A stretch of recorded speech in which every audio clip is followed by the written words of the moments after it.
There are several technical mistakes in a jerk that can make jerking a lot harder than it needs to be. Donnie Schenkel recently spent some time at the OTC, and when he came back, he brought these two exercises back with him that he had been taught by Zygmunt Smaltzer. And I think they're really, really helpful for those that have a problem getting into the correct split position. If you have trouble catching the weight or trouble stabilizing yourself after you catch the weight in the split, these can really be a big help.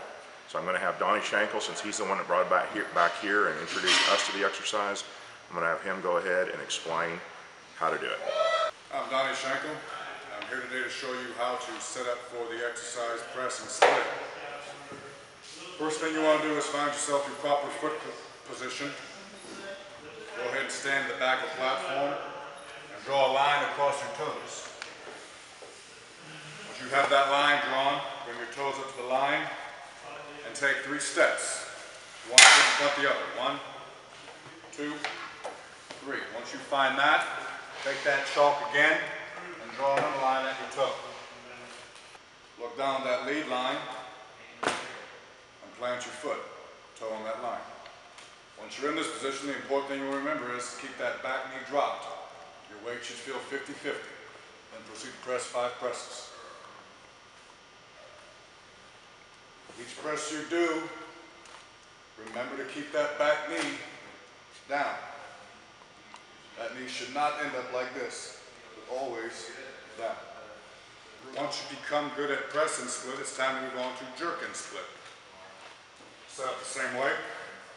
Stand behind that line, bring that lower to your chest. Step up to that front line. Put that knee down. The important thing to remember when you're doing jerk and split is the feet do not move from the lines that are drawn. And you dip and drive with that back knee. The feet do not come up off the platform, but just a very little bit.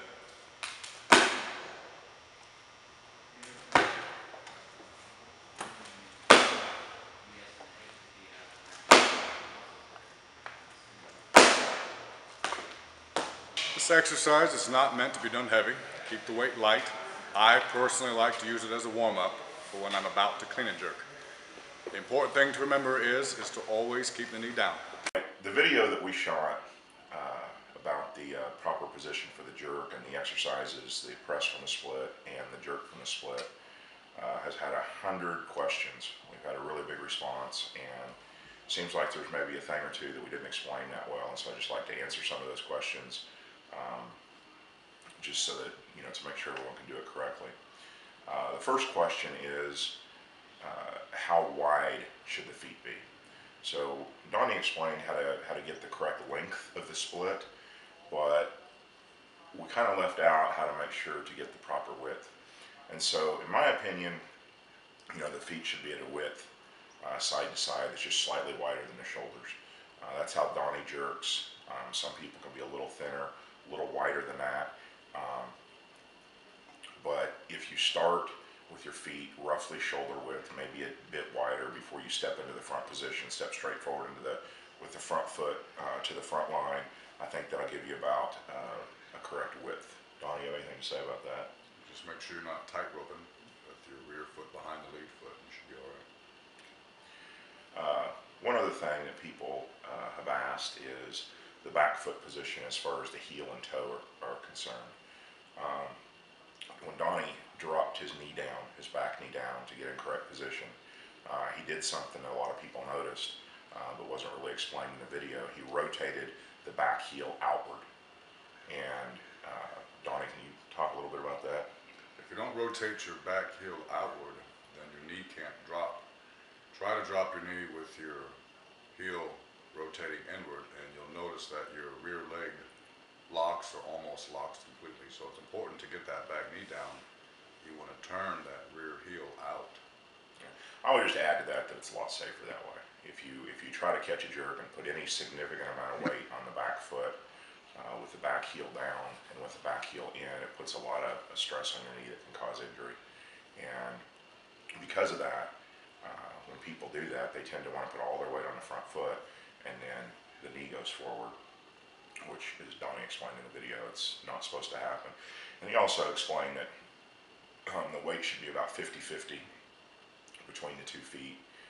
You talk to various people about that, always said 60-40.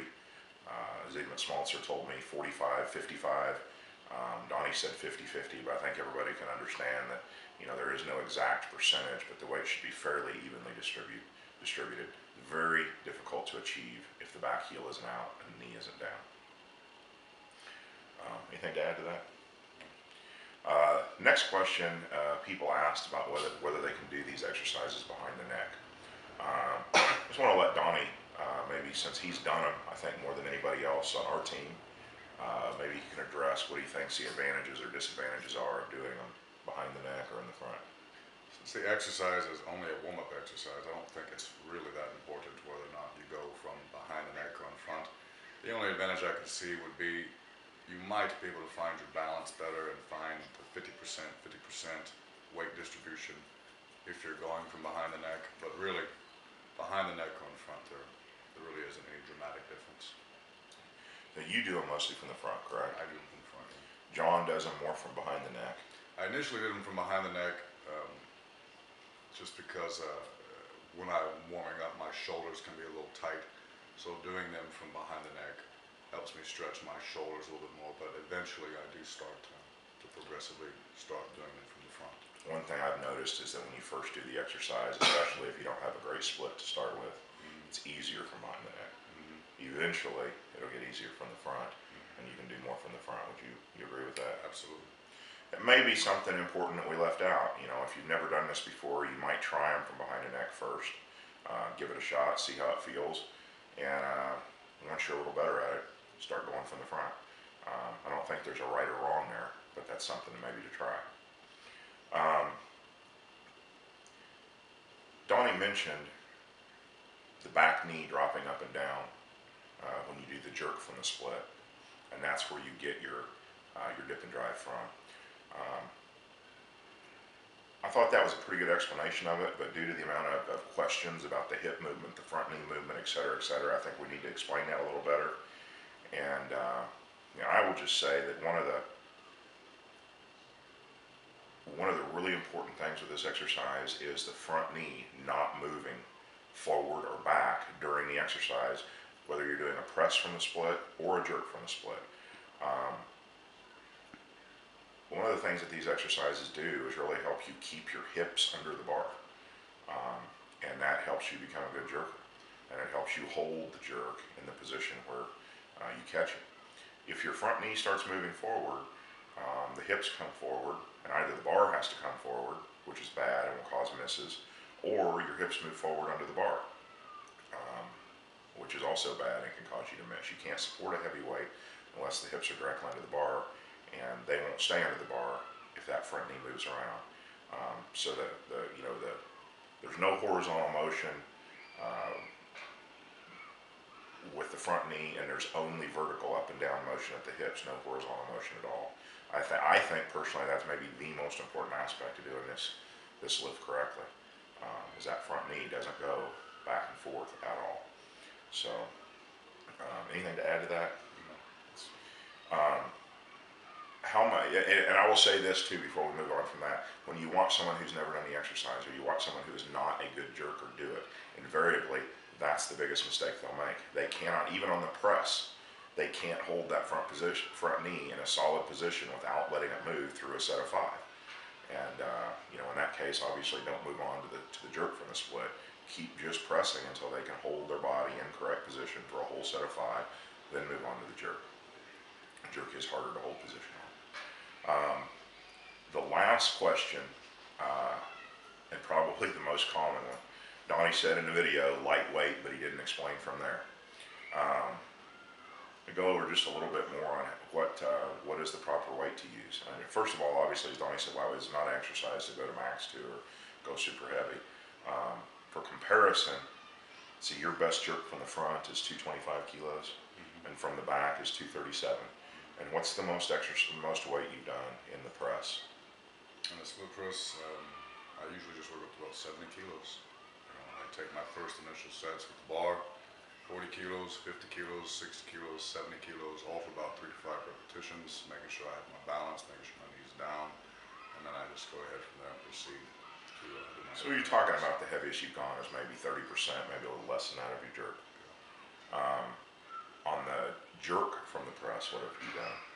The jerk and split, usually use that also as the same weights as a warm-up. There